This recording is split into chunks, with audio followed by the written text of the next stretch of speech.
my favorite part. Hey. I love that you said that. Action. Hello everyone, I'm Jeff Snyder.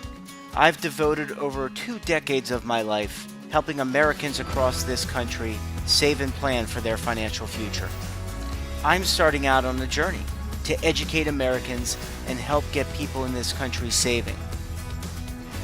Join me as we go on the roads to retirement. This is the creator of the Financial Freedom Podcast and certified fire expert, Grant Sabatier. No, he's not one of those scammers who conned rich partygoers onto a Hack Island music festival. FIRE refers to the growing class of young entrepreneurs who are financially independent and retired early. We caught Grant in Little Italy in New York City just before his world tour to promote his new book, Financial Freedom. I am joined by author and creator of the website Millennial Money, Grant Sabatier. Grant, how are you? I'm great. It's good to see you, Jeff. It's good to see you again, and thanks for coming on. And I should say that Grant is out with a new book. It's called Financial Freedom. We're going to talk a little bit about that. Let's talk about your story, because you had this awesome, compelling story that I think the audience is going to love. I graduated college with a philosophy degree. I bounced around a lot of different jobs, never quite found the right fit, and then basically ended up getting laid off twice and having to move back home with my parents at the age of 24 and literally sleeping in the same bed that I slept in as a 7-year-old kid. So I had $2.26 left to my name. Fast forward 5 years and 3 months later, and I'd saved $1.25 million and reached financial independence at the age of 30. Financial freedom is really that journey and each step that I took to become financially independent by 30, and then what I would have done differently if I was starting today. So I wrote the book for my 24-year-old self. When I came out of college, you know, the thought was just get a job, you work for a job for 10, 15, 20 years, maybe to retirement.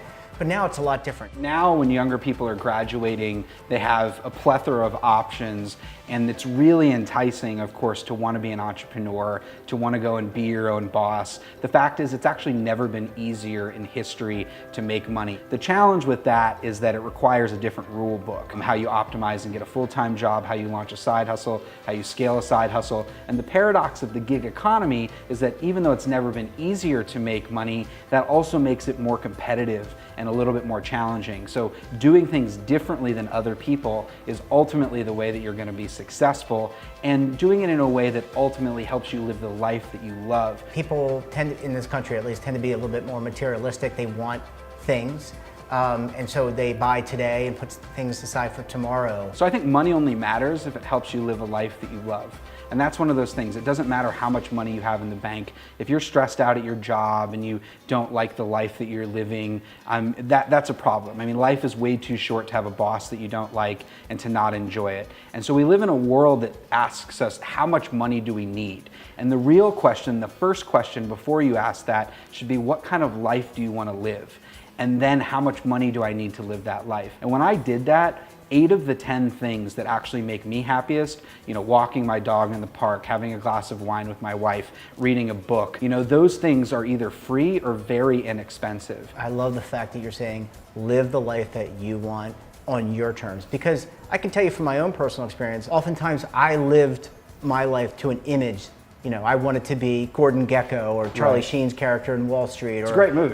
It's a great movie, but you know, I think what you're talking about is so important, is that you got to find what's in here and what's in here and what's going to make you happy. It's always easier in life, you know, like the Gordon Gekko way, to chase the next dollar or the $1 million or the job promotion. What's much more difficult, but ends up being incredibly rewarding and more rewarding, is taking some time to go inside and really get to know yourself better and try to maximize your opportunities to grow as a person, not just make more and more money. This is one of the things. Money itself, you should think of it more like a friend, you know, and it's one of those things where the more time that you spend with it, the more comfortable you're gonna get with it. And that's why I do now what I call my morning meditation, my money meditation. I open my Mint tracking app, I look at my net worth, I spend about 5 or 10 minutes a day with my money, I look at how well I'm doing, and that actually changes my perspective throughout the day. I think more about opportunities to optimize my money, and all of a sudden it's this thing that I'm controlling instead of it controlling me. You can control the relationship that you have with money and what it ultimately means to you. And so if you always think that you have to trade your time for money, you're gonna make trade-offs that you really don't need to make. Going into each earning opportunity and making sure that you try to make as much money for your time, or at least realize what you're trading off. The financial services industry doesn't necessarily have to have a monopoly on finance and saving and investing. You learned philosophy in college. You taught yourself the basics of finance and budgeting.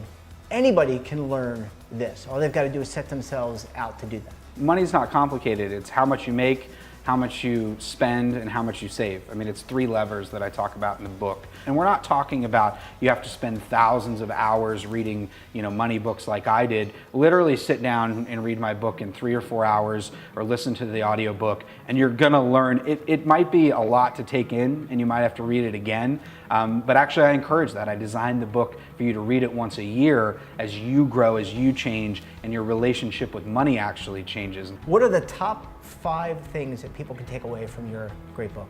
This entire book hinges on a simple idea of increasing your savings rate. If you can increase your savings rate from 20% to say 40%, you've gone from 25 years down to 15 years or less. So number 2, the question is, how do you increase your savings rate?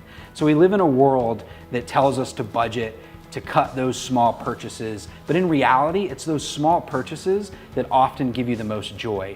So in the book, I have something called The Only Budget You'll Ever Need. And the simple idea is that Americans spend 70% of their income on 3 things: housing, transportation, and food. So in the book, I talk about how I moved from a $1,500 a month apartment to a $700 a month apartment. And yes, it wasn't as nice of an apartment, and it was in a different neighborhood, but I was able to save $800 a month that compounded over a 3-year period. Now I'm over $300,000 wealthier because I saved that $800 a month and I've invested it over the past 8 years. And just making that short-term sacrifice, which in reality was more like an opportunity, I'm now literally $300,000 richer, and I can't even imagine how much money that's going to be, in another 10 or 20 years. Save on your biggest expenses: housing, transportation, and food.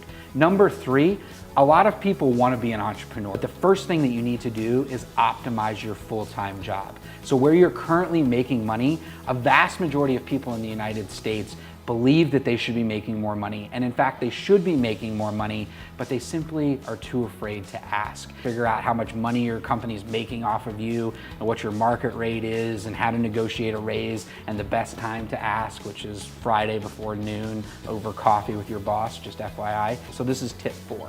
A side hustle is any way that you make money outside of your full-time job. Basically, you look at your hobbies and your interests and your skills, and you look for overlap between the 2. So start a side hustle, get your feet wet, start making a little money on the side, and I can tell you what, you're gonna get really excited because you're gonna have made money on your own, and it becomes a little bit addicting. And then number 5, make sure that all this extra money that you're making, you're investing as much as possible, and you're tracking what I think is the most important number in personal finance, and that's your net worth. What matters is your net worth going up? And your net worth is just your assets, anything that you could sell for money minus your liabilities, things like debt. Just seeing it go up a little bit each day, it gets you really excited, and then money starts to feel like a game, and you go out and you start trying to make as much money as possible. You're gonna see money-making opportunities literally everywhere, and your mindset is going to shift from just being an employee, maybe who's stuck and stressed out about money, to money being something that you get excited about and you look forward to, and you realize that it's a path to freedom. And then that life that you've always wanted, you realize that you can get there because you figured it out. Grant Sabatier, author of Financial Freedom and the founder of Millennial Money. Thank you so much for joining us today. Yeah, Jeff, it's a real pleasure. Awesome. Thank you. Thanks. As busy as Grant is, he's figured out the secret to being happy busy and how to let money work for him. Our mission is one of the same: sharing our experiences and insights so that many others can navigate onto the good road to retirement. As Americans, we put so much of our energy into our families, friends, and pursuing our passions, often living for the moment to the detriment of our futures. What's clear to me is that we're all on our own path, but it's so important to balance today with being mindful about tomorrow. I hope you enjoy these conversations.